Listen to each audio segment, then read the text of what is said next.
Christians and pop culture coming up right after this.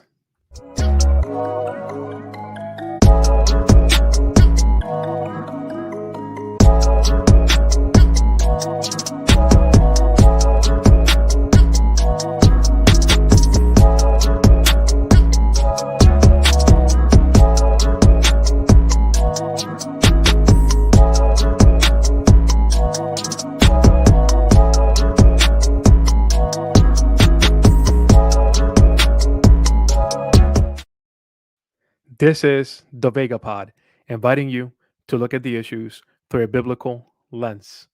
All right. I appreciate you guys tuning in. Tonight, we're going to be looking at Christians and pop culture. What does that look like? We hear a lot of different things. We are bombarded constantly, daily, as Christians.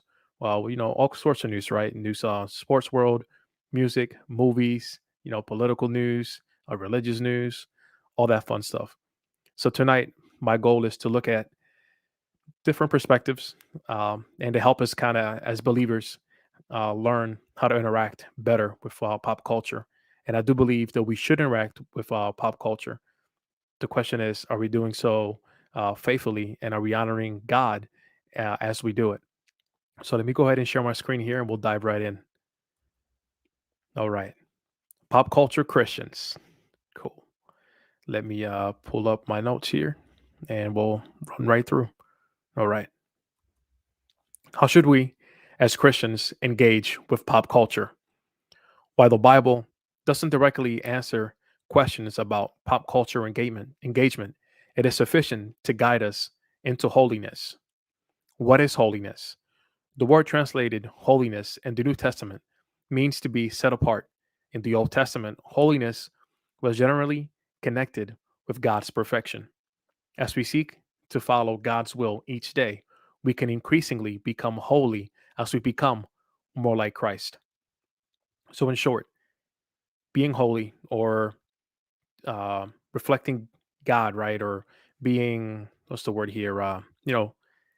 Acting in holiness, I guess. It's acting more and more like Christ as we progress. So, as we engage with pop culture, are we reflecting Jesus? Christians can't settle for being passive consumers of pop culture. Instead, we are called to be discerning shapers of culture. Christians should be discerning about popular worldview messages in order to take every thought captive to Jesus Christ and not be taken captive by deceitful philosophies. I love how that's worded there in that bullet point. So we're going to look at Colossians 2, verse 8. See to it that no one takes you captive by philosophy and empty deceit, according to human tradition, according to the elemental spirits of the world, and not according to Christ. So it's going to work one way or the other. We're either going to take every thought captive to Jesus Christ, or we, as believers, are going to be taken captive by deceitful philosophies. Philosophies. All right. Our engagement with pop culture should be informed by Scripture's consistent emphasis on holiness. That should be our standard, right? That should be our guide in all that we do. But particularly, I think it's very important that we go back to Scripture when reflecting on what pop culture is throwing our way and how we should respond and how we should interact with what we're seeing, right? Will this contribute to my holiness or detract from it? Is the entertainment value worth the temptation? Can I glorify God in watching this? I think that's very important. And as we look through more of these slides, we'll see that this can be different for different believers. Now, I do think we have to be careful there. I think sometimes we get so caught up in wanting to extend grace to others and being gracious that we forget that we're still to hold each other accountable. Now, this is tough to do if you don't have a relationship with the individual, but I would encourage you to hold those people accountable. If they're watching something that you perceive does not honor Christ, does not reflect Christ, ask them, are you glorifying God as you watch this? Does this contribute to your holiness or does it detract from it? It is better to miss out on the world's goods for participation in Christ than to participate in the world's good and miss out on Christ. Since, this is very important here. I love the starting point. Since we are made in God's image, even unbelievers have a marvelous capacity to create in a way that reflects God's glory, beauty, majesty, love, compassion, and creativity. All these things are only possible because we are made in God's image. So going back to the first thing that we talked about holiness, right? And how we are to reflect God and reflect Jesus, right? Is what we're interacting with, what we're consuming. Does it reflect Jesus? And I think it's important for us to realize that, beauty, majesty, love, compassion, and creativity all point to God. So as believers, we shouldn't be afraid of those things that the world creates that has these components. No, we have to be discerning. And as we progress through these slides, we'll get a little more into that. But I want to make sure that I highlight that all beauty is God's beauty, even when it comes from surprising sources. As a result, all people have the ability to create beautiful music, inspiring film, enlightening podcasts, and more. I love podcasts. Most of the podcasts I listen to, no surprise to anyone who knows me, are Christian podcasts. Bible teachings, um, reflecting on other issues going on in the world from a Christian perspective. But I do listen, I listen to ESPN. ESPN is a podcast in the morning. I listen to what's his Keyshawn, J. Will, and Max talking about sports, right? Now, if that was a steady diet, that was all I was consuming, like consistently, that'd be a cause for concern, right? If you are a friend of mine and you're a believer, you're a follower of Jesus Christ, I would expect you, if I'm always listening to ESPN, that's all I listen to. I would like for you to tell me, hey, listen, you might want to explore some different things that are transforming you into God's image, right? Christians should keep this in mind when consuming media, keeping an eye toward holiness, yes, and also toward beauty. That's important.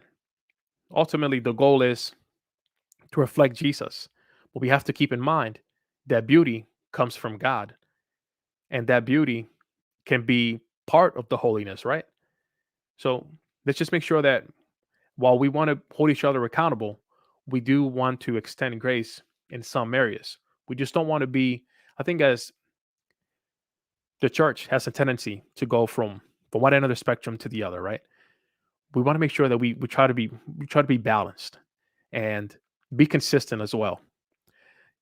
If you haven't already, I did a video. It's probably a few months ago. Did a video on holiness, and also did a discussion with two friends of mine, Anthony and Tom, the cost of being a Christian, where we talk a little more about holiness and what that all looks like. So definitely check those out. We can't expect a non Christian piece of art to align with all of our Christian values, but we can look for the ways that God's truth and beauty might be present in unlikely places. 1 Corinthians 10, verse 23.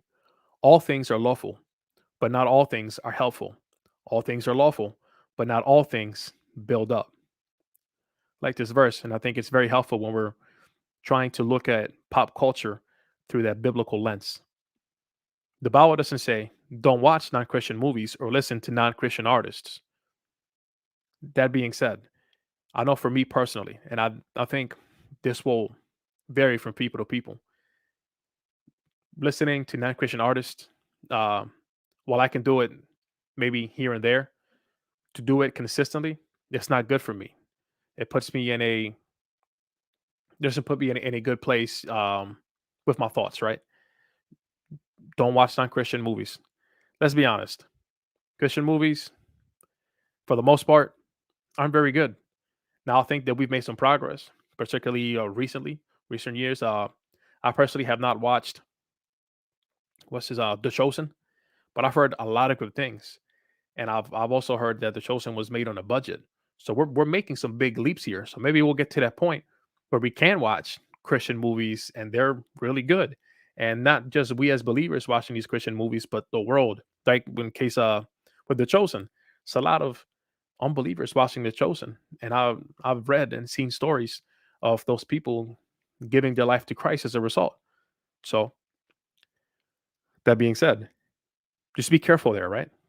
The Bible does tell us that God has given us a spirit of discernment and wisdom. Discernment is the ability to distinguish between good and evil. This is Hebrews 5, verse 14. But solid food is for the mature, for those who have their powers of discernment trained by constant practice to distinguish good from evil. All right. Discernment also involves making wise choices. James 1, verse 5. If any of you lacks wisdom, let him ask God, who gives generously to all without reproach, and it will be given him. I think this is important. I'm going to jump back here to this past slide. Discernment is the ability to distinguish between good and evil. Discernment also involves making wise choices. So it's not enough just to distinguish between good and evil. You have to make sure the choices you're making are wise. You might face a situation where the choice you're making is good, but is it the wisest choice to make in that moment? We have to be careful there. As we face the trials of living in a culture that is increasingly hostile to biblical teaching, we should ask God to give us wisdom. And this is true. It's sad, but it's true. Our culture has become more hostile to biblical teaching as time goes on. We see this, on shows on Netflix, the other media streaming platforms, social media. We see this. We have to ask God for wisdom. We should still interact. We just have to be wise about it. We have to think hard as well as humbly, using godly principles as well as our common sense to make the best judgments concerning how to engage today's culture. It's going to take some effort. We're not just going to stumble across these ideas. And I think this is where we have to be helping each other, right? The church needs to engage with culture. We as believers need to help each other engage with culture and do so wisely. And it's going to take effort. It's not going to happen by accident. We're not just going to sit there and, as stuff keeps coming down, right? We're not just going to sit there and all of a sudden we're just going to figure it out. We have to take some steps. We have to put in some effort. Ultimately, it is God that's going to give us the wisdom on how we interact, but we are to pursue this wisdom. And that's, I think, what James 1:5 says very well. You know, let him ask God. We have to seek it out. All right. Media and pop culture should not be seen as mere entertainment. It's after your soul. I think this is important. I think this is where we as believers get ourselves into trouble. We had a long day, and in the last video, we talked a little bit about this when it came to social media. I did not plan these two out, to be honest. I was just kind of searching through these things and kind of came across some of these topics. And I'm like, hey, you know what? With what's going on right now, I think they will be very helpful. They're, first of all, very helpful for me personally. And, if it helps me, I want to share with everyone else with the hopes that it will also help you and encourage you to continue growing in your walk with Christ. But this is where we get in trouble. We just want to sit home, watch Netflix, right? And just kind of, for lack of a better word, we kind of just want to veg out, right? We want to watch something, not really think too much about it, something lighthearted. But this is the problem. It's not just mere entertainment. It's after your soul. And as we look at this quote here, I want you to really think about what this guy is saying. That's the whole point of writing to me, to change the world through your art. He went on to say that Gladiator is about a hero who has morality, but that morality is a secular morality that transcends conventional religious morality. So when we watched, listen, I watched Gladiator before. This was a long time ago. I was more of a kid back then, but I didn't see it this way, right?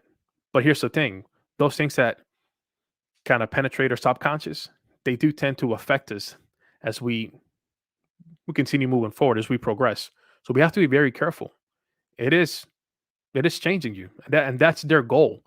When you think about these movies that Hollywood is making, they're very well thought out. They're trying to convey a message to you, and if you're just kind of sitting there and you're not really giving it too much thought, they can suck you in.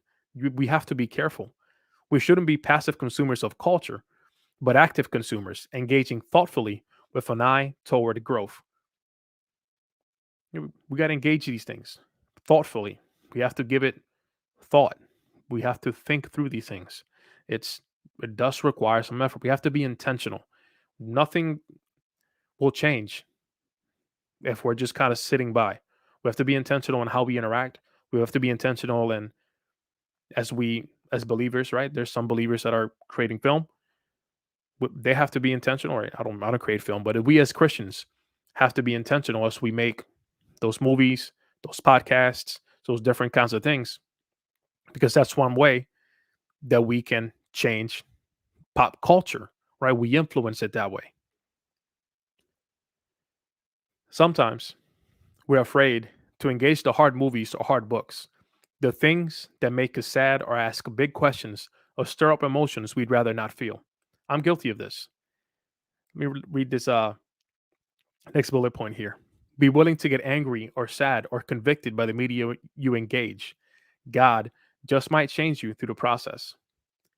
Me personally, I don't like to watch sad movies. I don't like to watch or read sad books, books that because, you know, they make me sad. I get upset.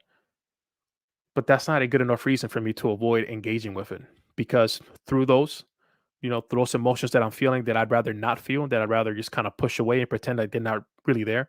Because let's be honest, a lot of things that we encounter, they're a reflection of something that's really going on in the world.